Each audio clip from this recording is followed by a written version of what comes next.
Hello everyone, अस्सलाम वालेकुम। Welcome to my YouTube channel talent academy. आज हम अपने प्रीवियस लेक्चर कनेक्टिव करने वाले हैं जिसका नाम है रीजनरेटिव डिसऑर्डर्स ऑफ सीएनएस। तो अगर आप मेरे चैनल पे न्यू हैं प्लीज़ लाइक करें, शेयर करें, कमेंट करें, सब्सक्राइब करें। Thank you very much. अब अपनी वीडियो को जो है वो स्टार्ट करते हैं। Nervous disorder due to degenerative जो है वो इन डिफरेंट पार्ट्स। तो अब जो है वो हम पढ़ चुके थे काफ़ी ज़्यादा। अब जो है वो डीजनरेटिव डिसऑर्डर्स पढ़ेंगे जो कि तकरीबन लास्ट ईयर। तो स्टार्ट करते हैं। अल्जाइमर जो है वो डिजीज़, अब ये किसकी वजह से होती है? प्रोग्रेसिवली होती है डिजीज़। डेमेंशिया सिम्टम्स वगैरह यहाँ होते हैं ओवर नंबर ऑफ़ ईयर्स। और जो है वो डेमेंशिया जो है होता है इसके अंदर, यानी कि भूलने की बीमारी होती है। और ये अगर अर्ली स्टेज में हो जाए तो मेमोरी लॉस जो है वो क्या होती है? माइल्ड होती है। लेकिन अगर लेट स्टेज में हो तो ये loss the ability to carry on a conversation भी नहीं कर पाते, यानी कि लॉस कर देते हैं अपनी एबिलिटी, यानी कि बात भी ठीक तरीके से नहीं करते वो लोग जिनको ये अल्जाइमर्स डिजीज़ होती है। और रेस्पॉन्स भी नहीं करते कि एनवायरनमेंट को। ठीक है, अर्ली स्टेज में हमारे पास अगर होगा तो यहाँ पर क्या है, माइल्ड जो है वो लॉस होगी मेमोरी। लेकिन अगर लेट स्टेज में होगा हमारे पास तो लॉस कर देगा एबिलिटी कन्वर्जन की भी, और रेस्पॉन्स भी नहीं करेगा किसी इन्वायरमेंट को। तो अल्जाइमर आपने इस चीज़ से जो है याद रख लेना है। डेमेंशिया ज़रूर होता है इसके अंदर, ठीक है। और कॉजेज़ हमारे पास क्या होते हैं? इनहेरिटिंग सर्टेन जीन्स, ठीक है। किसी भी जीन्स जो हमारे पास टॉपिक है अभी हम पढ़ने वाले हैं वो वाला टॉपिक। तो जीन्स का एक ऐसा जीन होती है जिसके पास जो है कैरेक्टर्स वगैरह होते हैं उसके पास, तो इनहेरिटिंग कर लेते हैं कोई भी सर्टेन जीन्स, जिसकी वजह से ये डिसऑर्डर जो है वो हमारे पास हो सकता है। एक्स्ट्रा रीडिंग मटेरियल के अंदर क्या लिखा हुआ है? मल्टीपल स्क्लेरोसिस जो होता है इसके अंदर क्या है? ऑटोइम्यून डिजीज़ होती है, affected the central nervous system. सिर्फ इतना ही लिखा हुआ है इसके बारे में। यानी ऑटोइम्यून मतलब वो डिजीज़ होती है जिसके अंदर हमारी बॉडी जो है वो खुद ही जो है वो यानी कि सीएनएस नर्वस सिस्टम है, तो ये हमारा अपनी बॉडी का खुद का फंक्शन है। तो हमारे जो इम्यून सेल हैं, जो डब्ल्यूबीसीज हैं, ये खुद ही जो है वो अटैक करना शुरू कर देती है हमारे सीएनएस नर्वस सिस्टम के ऊपर, जिससे जो है वो हमारी बॉडी का खुद का ही नुकसान होता है। तो ये हमारे पास होता है मल्टीपल स्क्लेरोसिस। तो स्टार्ट करते हैं। आगे हमारे पास है हंटिंगटन्स डिसीज़। तो ये हमारे पास किसकी होती है? ग्रेजुअली ब्रेक डाउन हो जाती है ब्रेन की नर्व सेल्स की। तो जो हमारे पास ब्रेन के अंदर नर्व सेल्स वगैरह मौजूद होते हैं, नर्व सेल्स जो होते हैं वो हमारे पास क्या हो जाते हैं? ग्रेजुअली ब्रेक डाउन हो जाते हैं।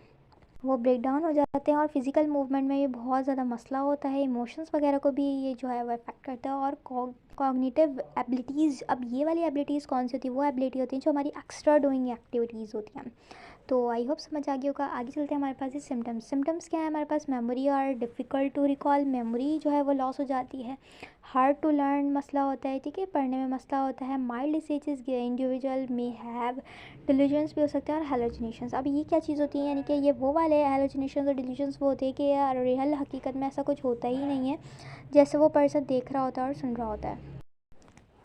जी, तो इसका ट्रीटमेंट हमारे पास क्या है कि नो क्योर फॉर अल्जाइमर, यानी कि कोई क्योर है ही नहीं, मतलब कोई ट्रीटमेंट नहीं है। तो इसके जो ट्रीटमेंट फिर भी हम क्या कर सकते हैं? The goal of treatment is manage symptoms. उस सिम्टम्स जो आ रहे हैं उसको मैनेज कर सकते हैं and slow progression of the disease. यानी कि अगर हम जो है वो इसके सिम्टम्स को अगर मैनेज करें, ठीक है, तो हम जो है इसके प्रोग्रेशन जो है ये जो इस तरह फैल रहा है, जितनी तेज़ी से फैल रहा है उसको हम जो है वो स्लो कर सकते हैं, लेकिन हम इसको क्योर नहीं कर सकते कम्प्लीटली अल्जाइमर को। ठीक है जी। तो आगे हमारे पास है पार्किंसंस डिजीज़। अब पार्किंसंस डिजीज़ के अंदर क्या कह रहे हैं? पार्किंसंस डिजीज़ क्या है? हमारे पास ब्रेन डिसऑर्डर है, डीजनरेटिव मतलब कि डीजनरेशन और डैमेज हो जाती है किसकी? टू नर्व टिश्यूज़ की डीजनरेशन, यानी कि डैमेज वगैरह हो जाते हैं with the basal ganglia of the brain. इसको आपने याद रखना है कि पार्किंसंस डिजीज़ जो है ये कहाँ होती है? Basal ganglia of the brain के अंदर। अब इसके कॉजेज़ क्या होते हैं? डेड भी हो सकती है। किसकी हो सकती है डेड? डोपामाइन की प्रोड्यूसिंग न्यूरॉन्स, ठीक है, जो हमारे पास न्यूरॉन्स वगैरह होते हैं वो प्रोड्यूस करते हैं न्यूरोट्रांसमीटर, जिसके अंदर एक हमारे पास होता है डोपामाइन। अब उसकी जो है वो डेड हो जाती है, यानी कि वो प्रोड्यूस ठीक तरीके से नहीं हो रहा था, या जिस इतनी क्वांटिटी में नहीं हो रहा होता जितनी क्वांटिटी में उसको प्रोड्यूस होना होता है। तो अब इसके सिम्टम्स हमारे पास क्या हैं?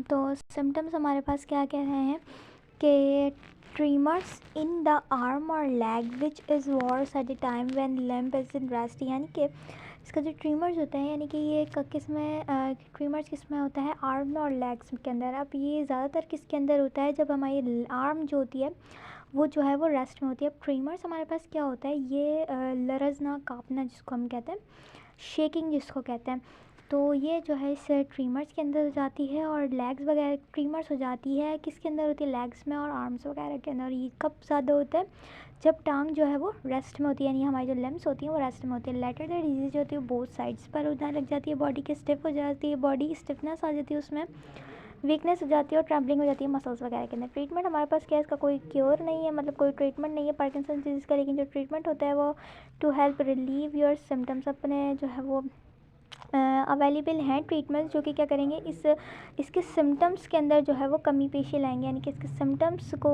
जो सिम्टम्स आ रहे हैं उसके दर्द की शिद्दत के अंदर जो है वो थोड़ी कमी ला सकते हैं, लेकिन कम्प्लीटली क्योर नहीं है इस पार्किंसंस डिजीज़ का भी।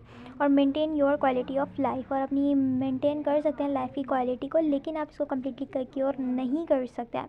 तो इसके जो सिम्टम्स आ रहे हैं उसको रिलीव किस तरह कर सकते हैं, इसके ट्रीटमेंट्स वगैरह वो मौजूद हैं, लेकिन कम्प्लीटली इसकी कोई ट्रीटमेंट नहीं है। सो अब अपना लेक्चर को एंड कर दिया है, ठीक है।